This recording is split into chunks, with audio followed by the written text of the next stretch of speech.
Jessica, it's a big day today, Jessica. This is Jessica's first attendance, I think, to the Investor Roundtable. All Welcome, right. Jessica. Golf clap for you. Welcome. Um, Yeah. yeah. Before we get started here, uh, Jack, if you don't mind me putting on the spot, are you okay? But I don't know exactly where you live in relation to the fires and everything. Are you and your family okay, pal? Yeah, and you're on mute. Um, Yeah, we're 30 miles away from the fire. okay. I know a lot of people that are affected by it. I worked with them, but we're good. Thanks for the concern. Okay. Yeah, we've got a handful of clients in that zone. Unfortunately, we had a client who their house burned down completely. Oh, Um, wow. yeah, it's just been wild. So our obviously our thoughts and prayers go out to everybody who's impacted either directly or in a tangent sort of way. All right, well, Mr. Joel, I don't know if you want to give the update. Some people might be like, "Where's Colin at right now?" Where is Colin? Yes. So the update is Colin had not been feeling well for a week or so and ended up in the emergency room yesterday, passing a kidney stone, which I'm sure is not a real fun process, I've been told. So he's a little under the weather today, recovering. So he will be back, I'm assuming next month at the roundtable. But I have no clue. No one's ever had kidney stones in my family that I know of, so I don't know how he got to be the lucky one. But Well, I got to tell you, the extent that he will go to get attention is just it's unbelievable. I it's mean, this is a unbelievable. first It for him. is. It's You know, actually disturbing, but a lot of that is his mother's fault. Since she's not here, I'll blame her. yeah, that's right. That's right. All right. Well, everybody didn't show up to hear us rant about silly stuff. Okay. So, welcome everybody. Happy New Year. A lot to go over. We'll keep it relatively efficient for you guys as well, because I know you guys are busy. But I want to go through the economic outlook for 2025. Collected a bunch of the data from a lot of different investment companies, American funds included. So, I want to bring up a chart here so that you guys can think about your investments this year and so on. Now, where I always draw everybody's attention, it sounds really simple, but Charlie Munger used to talk about this a lot before he passed away. You have to remember you are investing in businesses at the end of the day. That one of the problems, at least my critiques of the market, is that because it's so unbelievably efficient with its communication, we can tend to distance ourselves from the actual reality of what's going on. And what I tell people all the time is like, we look at Apple Computer as this ticker symbol that jumps up and down, and whether or not it went up 5 or down 5% from last time we checked on it. That's part of the problem with a lot of investors, which is why you see that statistically, if you look at Dow bar studies, investors, let's say, who could be getting, around 10%, historically, they get around 3 to 4 to 5%. They're underperforming what they should be getting by a very large multiple. And the reason oftentimes, in my opinion, is because they're not thinking about what's actually going on underneath the surface of their statements. Apple Computer, by the way, if you had to imagine how much money do you think Apple makes in revenue? And I might get this slightly wrong. And also, by the way, I'm not recommending to buy Apple Computer for all the disclaimers that compliance makes me say. If you had to guess, how much revenue do you think Apple Computer makes from just its App Store alone? Just its App Store. So think of the number in your head. Now, the real number is $80 billion, to my understanding. Now, they share the majority of that with app creators, which is also amazing. So I think Apple keeps about, what do they give their app creators? I think they give their app creators either 30 or 70%. It's one or the other. But the moral of the story is not from the hardware, from the software alone, $80 billion a year in revenue. So if you think about what you're investing in, you're investing in these underlying businesses that are selling goods and services every single day. Now, the prices of those businesses are going to be, in the short term, going to be contingent on a lot of different variables, especially human psychology and groupthink, et cetera, which is why you have, asymmetrical pricing, let's say in 2008, in tech bubble of 2000, in COVID, et cetera, because humans at a mass scale can make some pretty irrational decisions, which is why if you look at an example like during COVID, this is my anecdotal example. You had people going and buying more things than they ever have in their entire lives at Costco, and then they go out and they sell the stock in the parking lot. Like this to me is crazy. This is like going to your favorite restaurant that you go to every single day, and you say, "Oh, well, I don't," that's a bad business.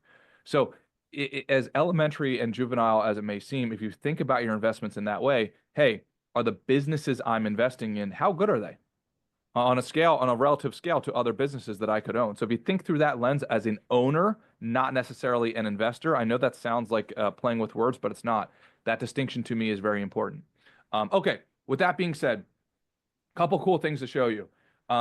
If we look at some of the major trends that have been happening and are expected to keep happening and growing in 2025, American funds had a great 2025 economic outlook. So I want to show you some of these graphs because I am a graph and data nerd. Let me share this real quick. Okay.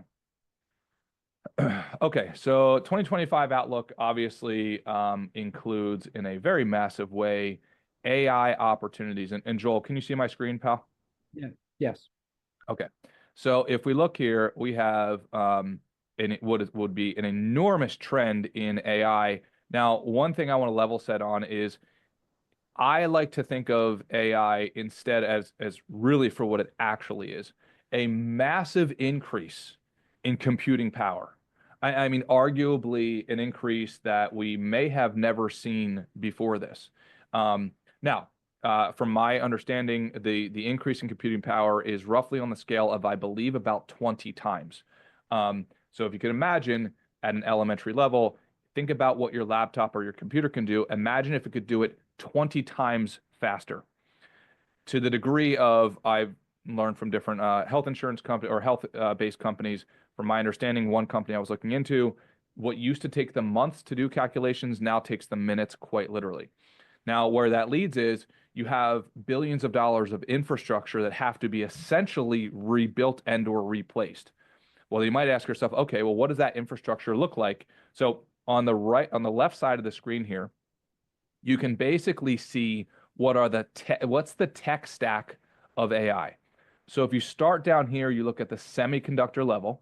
And again, we're not recommending any companies here, but these are just examples, and I'm taking this from American Capital Group's 2025 outlook. At its core, a lot of people have been talking about the NVIDIAs of the world. Why? Because they make the raw material, the semiconductors from which everything else on top is built. Then from there, you have the infrastructure level, Microsoft, Amazon, etc., building the infrastructure. Then on top of there, you have what a lot of people are like, how people are interfacing with AI. So it would be OpenAI making ChatGPT, Google, which is called Alphabet on this screen, Google making Gemini, which I'm playing around with both of those right now, and I think they're absolutely phenomenal. And then on top of that, you have the application level. So this would be like the Facebook platform, Adobe, Accenture, etc. If we look to the right side of the screen here, okay, what does the supply chain boost look like from an economic standpoint? Number one, at its core, you have industry of mining, obviously for all of the raw material. You then have utilities, which is a major, major, major discussion this year, which basically is saying, hey, how do we supply energy to this 20x compute? Right. So as us as investors, we want to think about that. Where is the energy going to come from? Is it going to come from one source, multiple sources, et cetera? I have my own opinions on that. We can get into in a minute. And then, of course, the industrials, right? How do we actually extract that, the minerals, et cetera, et cetera. Anyway, I will pause there. Joel, what is your perspective? My first perspective is I think that's incredibly bullish for America long term. So that's should be good news for all of us on the call here today. You mentioned a couple downturns in the market, Wes. So we know that market doesn't go straight up, no matter how good or how the prospects of how bullish we are. We've had our 2000 tech bubble, we had 2008, we had COVID for a short period of time, where the market literally went down 40-50% and stayed there for a couple of years in a couple of instances.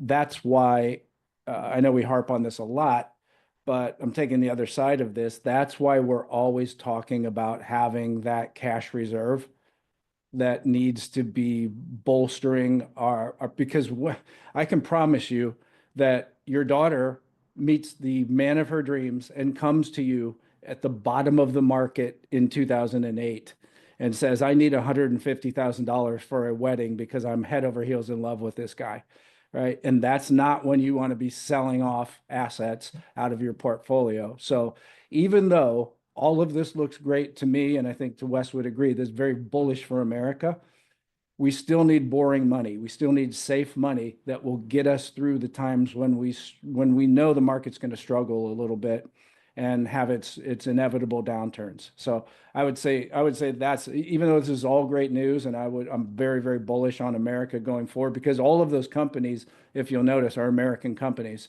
So we're on the leading edge of that revolution. We're not on the trailing edge of it. So, but we still need, I know it's boring. I know it drags down your rate of return a little bit, but there's an absolute purpose for having safe, boring money sitting there that gets us through the times when, you know, the market takes a little bit of a tank and we need to have a reserve to spend out of.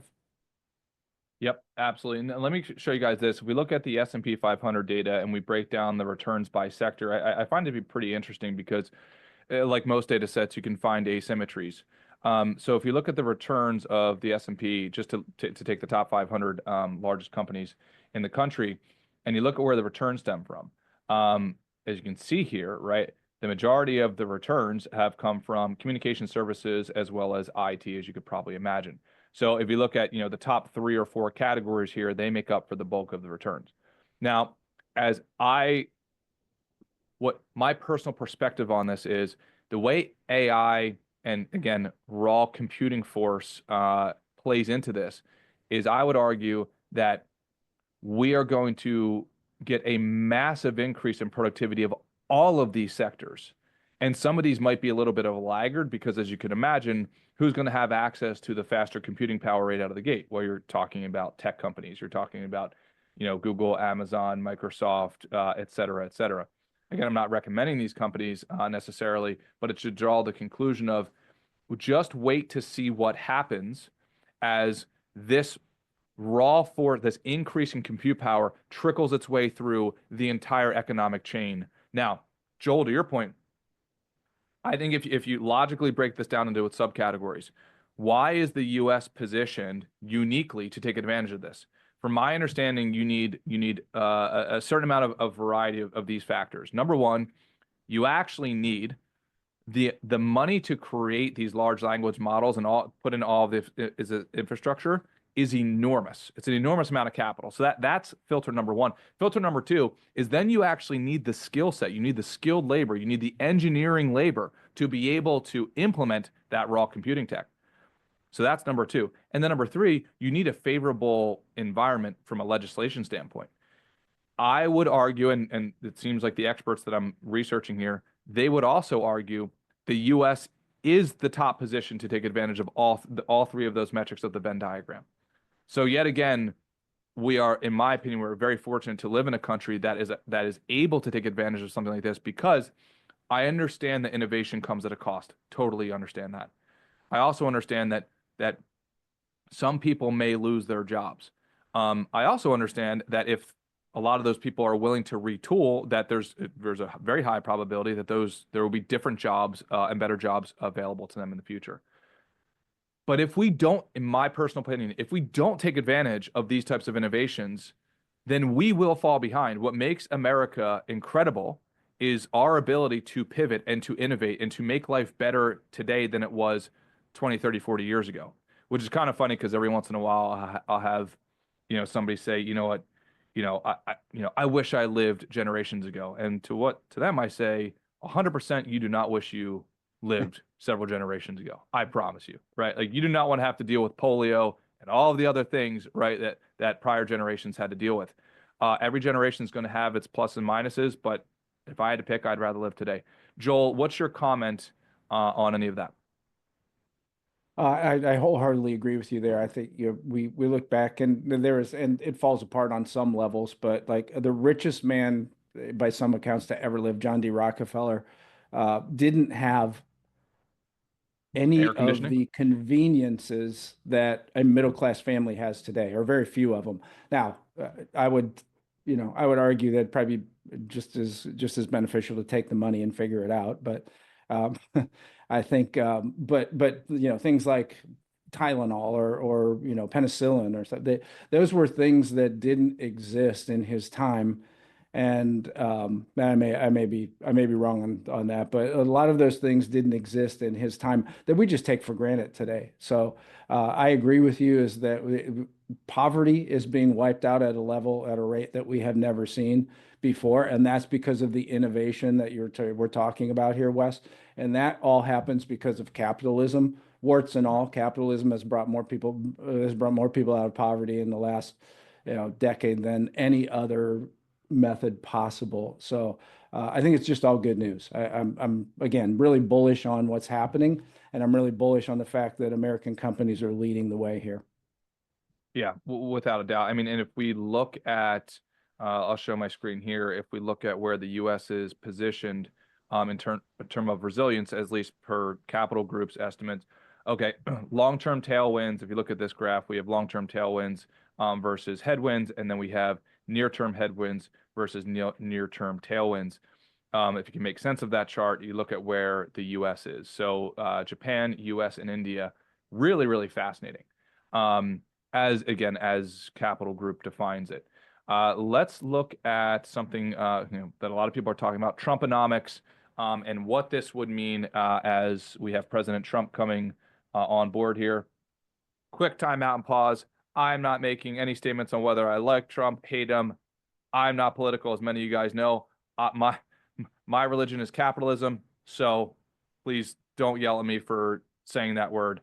Anyway, let's look at, okay, what are we seeing could be the beneficiaries of Trumponomics? Well, we have deregulation, energy, domestication of industry, domestic security, managed care, and cryptocurrency exposure potentially. And then on the laggard side, we have companies at risk for tariffs, potentially renewable energies, and then companies at risk for wage pressure. Very, very interesting. To provide some commentary here, I think the tariff proposition is going to be really interesting to see how that plays out, because every expert that I listen to makes just as strong arguments on both sides of the ledger there. So I'm kind of at a coin flip for that personally. What I am excited about is deregulation in a good way. And let me explain that before people say, oh, Wes, you just want to be, a wild, wild West cowboy. From my understanding, the way our legislative system works is it's basically a rule adding machine. Add rule after rule after rule after rule, right? Or law after law after law after law, till eventually the entire surface area of a given industry is it's almost impossible to not break a law. Now, Elon Musk gave an example at a recent conference, and he said, at SpaceX, we received some sort of fine to the tune of, I forget what it was, like $100,000 or a couple $100,000, because they were spraying water out of a hose on the concrete slab from which they were launching rockets into space, right? Apparently, the citation and the fine was because they did not have a permit to spray water. Elon Musk's comment was, I wasn't aware that we needed a permit to spray hose water on concrete slabs. Apparently that was illegal what they were doing. And to his point, he said, this is why it's so hard to build companies, because you guys do not have a way of removing prior laws. So from a deregulation standpoint, I'm a big fan of that as long as it's not reckless. Joel, what's your opinion? Yeah, I agree. That just highlights the inefficiency of government. Where I think it'll be really interesting, and I know nothing about nuclear energy. Maybe you can talk to that, but I think that's probably something that will be in the news going forward, because from what I understood in Trump's previous presidency, he was on the verge of opening up some nuclear energy for the country, and something fell apart with China, and that kind of nixed the entire deal. So I'm sure he'll pursue that again. And most of the rest of the world's been using it safely for a long, long time. So I think that's part of the answer. I don't know enough about it to know if that's all of the answer, but I think we'll see that come about in the future. Where I'm really interested short term, and then this will affect people in their portfolios and their financial planning. So what's going to happen to tax policy? That's going to be something that, we're going to see play out over the course of probably the next 5 or 6 months. And then that could affect other areas that we're talking about here, because he's going to push for corporate taxes to go lower. He's going to push for income taxes to go lower, which could be a tremendous boon to the economy, which, as a country that has the debt that we have, economic growth and spending is one of the ways to get us out of that. So I'll be interested to see how that plays out, because I know they want to get that done in the first 6 months or so of this administration, because we have a congressional election coming up in November, I think, of this year. So they'll probably try and get a deal done before that. Yep. Awesome. All right, let's move on to the next topic. I have my eyes, just as a general interest, not only from an investment standpoint and investor standpoint, but I'm just a big tech nerd and data nerd. We talked a lot last year about the rise of robotics, and we are now seeing this actually happening. So I want to show you guys a quick video here, which I thought was really fascinating. And now this is a Chinese company, but just showing you what's now possible in robotics. And also, as you watch this video, think about the practical applications of technology like this. So let me pull this up. And we don't have to watch the whole thing, but okay. All right, Joel, can you see that, bud? Yes. Okay, so you see this robot that looks a lot like a dog, and the newest addition to this, this is called the Go One robot. They now added wheels to it. So let's watch this for a second so you can understand the capabilities of technology like this.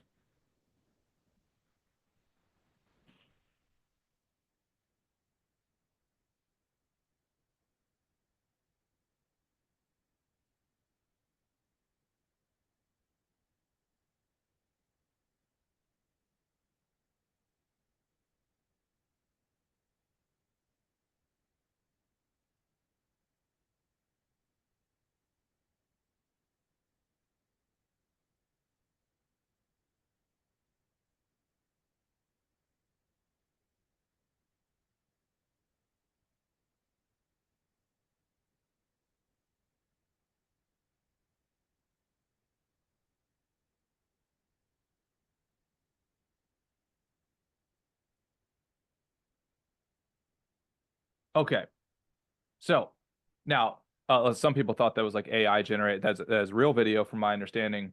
How can this be used other than just a cute video of saying, okay, we now have dog robots?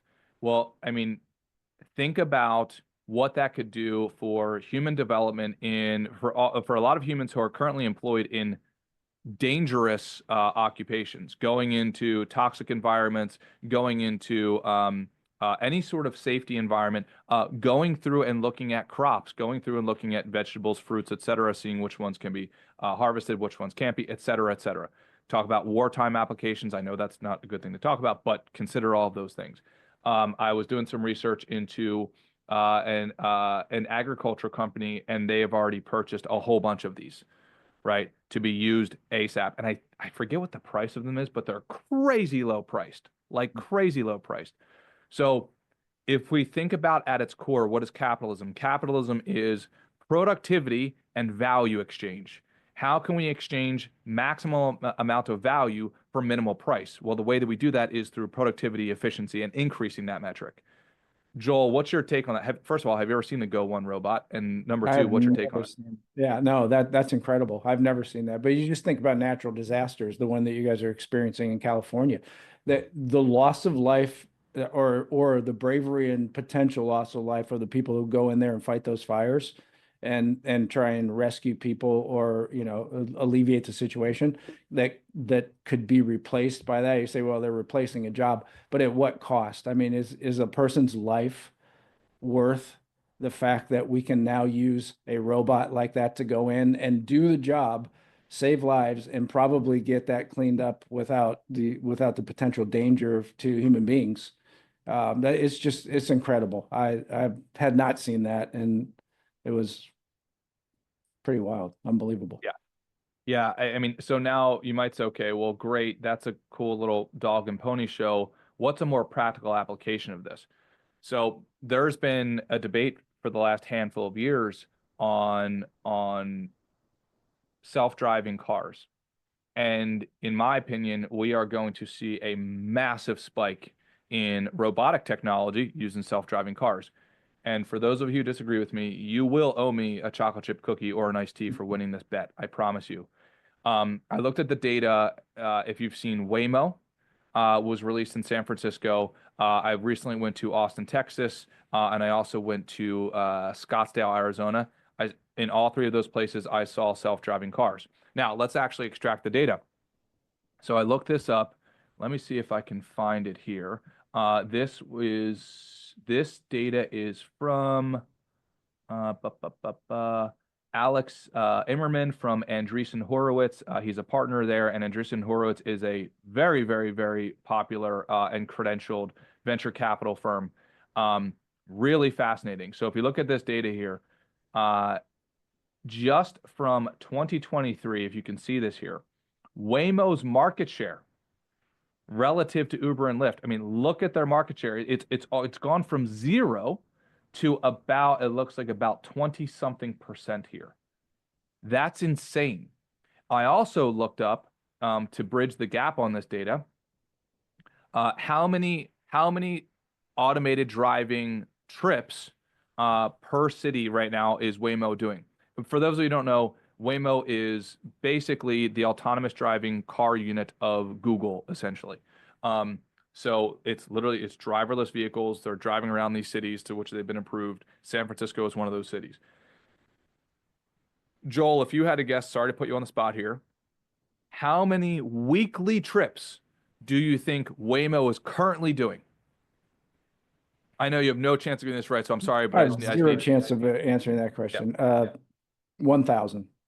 Yep. 100,000 weekly trips. Wow. Right. And people are still debating this. Oh, the cars are not going to be doing this. People are not going to be getting in. That is just factually, it is not true. Right. And this technology is going to keep on getting better. Again, I'm not ignorant to the fact that there's going to be downsides.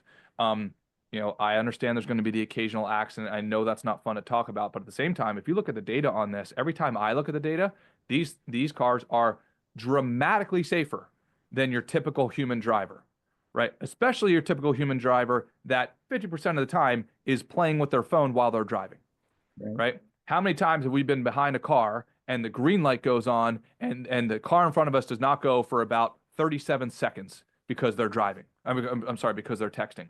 100,000 rides per week right now, and that is just going to increase. Joel, what's your commentary? You know what?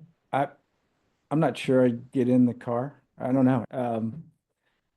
That would be interesting to know. Maybe it's a generational thing. But the other thing is, it crossed my mind. What's that going to do to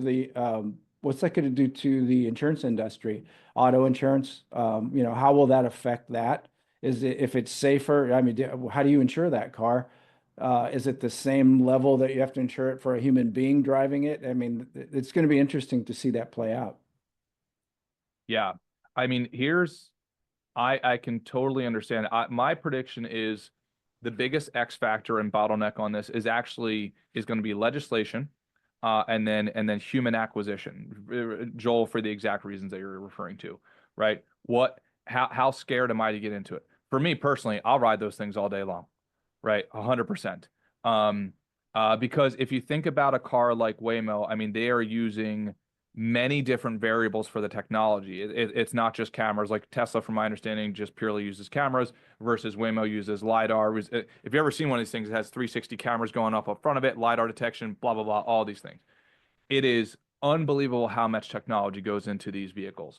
So I think what we'll find is there's going to be a bunch of late adopters, but I think there's going to be a whole bunch of early adopters, like Sandy Clark saying that she will. And I think Dale and Luann saying, no, I would not. It's just a matter of time before we do. I don't know what percentage of flights are flown by the computer versus the pilot. I think that's a thing. We just don't know it. Joel, what's your take? Yeah, that's a good point. I think there are areas in life where it already happens. It's just not as visible as a self-driving car where there's actually not a person driving that car. But to your point, it's more and more dangerous on the road now with distracted drivers. I think that's the number one cause of accidents now instead of what used to be other things. So that totally eliminates that risk. So I can see people getting more comfortable with it as they see it more, like everything else. But yeah, I would hesitate at first, but if you know, you could talk me into it, Wes. Yeah, yeah, we're doing it, man. Like, you're coming out here in a couple weeks. We're gonna find one of those things. All right, final piece here. Another enormous trend that is so blindingly obvious, but it's just human emotion gets in the way. I don't know how any of you or whether or not you voted last year, but think about um, how you acquired the knowledge to vote for whatever candidate you voted for. I don't know about you guys, but the way that I did that, I watched long form and listened to long form podcasts with the candidates. Now, some candidates were willing to do this. Other candidates were not willing to do it. I'm not going to name names, but this is an enormous trend, like enormous trend. As an example, when's the last time you listen to a presidential candidate for 3 hours on an interview that he was not given, he or she was not given the questions ahead of time? I can never recall a time where that actually happened. Last election cycle, that happened. What does that mean to me? That means to me even more proof of how old legacy media is dying and it will be dead at some point over the next 5 to 10 years.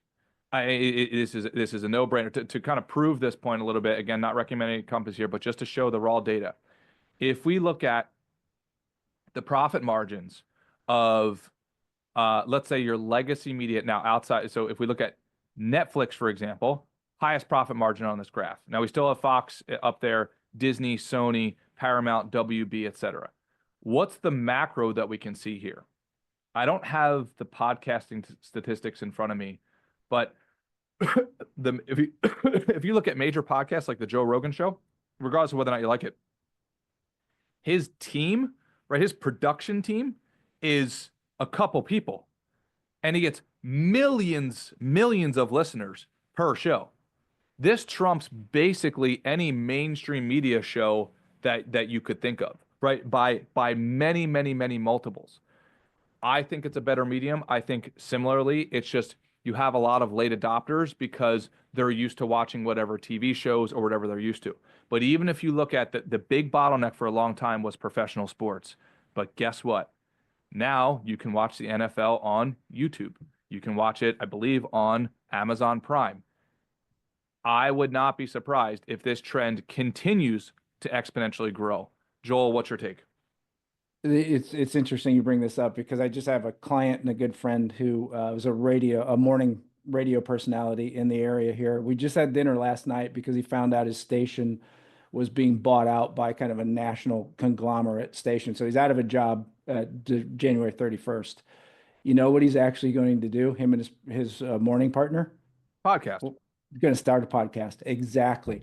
And it was interesting to talk to him, to your point, Wes, is that kind of the legacy old school media that we think about is dying quickly.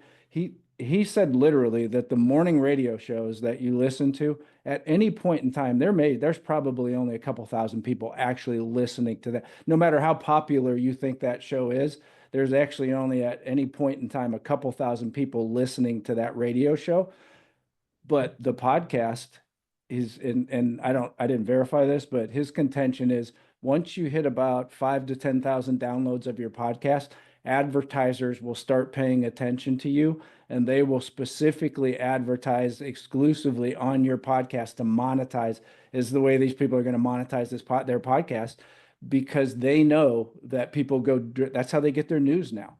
They go to podcasts. And to your point, when That's the problem, in my opinion, and this is not political opinion, but that's the problem with the debates as we see them on traditional, old school media, TV, is that you get these 30-second sound bites that everybody's screaming over each other. There's no way you can get your policy statement out or extrapolate an idea that's really important to the American people.